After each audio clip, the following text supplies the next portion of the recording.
All right, so we're going to start this one by talking about your dead stop push-up and going into your plyo push-up.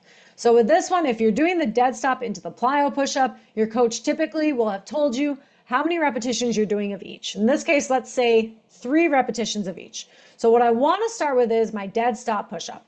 What does that mean? A dead stop push-up is where I'm in the bottom of the push-up position. Okay, I'm starting in the bottom position. For those who are on the ground, you're starting with your hips, your chest, your face, your knees on the ground. You're going to lift your hands slightly. Then you're going to push your hands down into the ground and you're going to push yourself up into the top of a push-up position. Control that downward portion and do the exact same thing again. Options for this one, you can go from the knees like Allison is here, making sure that ear, shoulder, hip, knee are all in one straight line. You can also do it from the toes, which you'll see here. Okay. With this one, I want you to challenge yourself so it's doable, however challenging. Toward the end of your set or the end of your duration of time, you'll likely be a little fatigued and you're not going to love this exercise. So that's the first portion of this. You're going through X amount of repetitions doing that dead stop push-up first. From there, feel free to adjust the hands into the most modified floor-based version of this exercise. Without the hands on a chair, I have my hands on the ground, and I'm essentially in an all fours position back here where my hands start underneath my shoulders and my hips are now over my knees.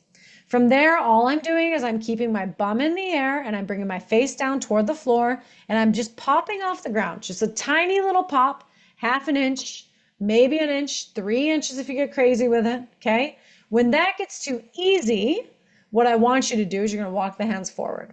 With a plyometric, plyo means plyometric, it means power, okay? I'm working on power from the bottom of that push-up position, and I'm also working on that absorbing through the upper body, okay? So what I want you to make sure you do with that plyo push-up, you're starting with this variation right here.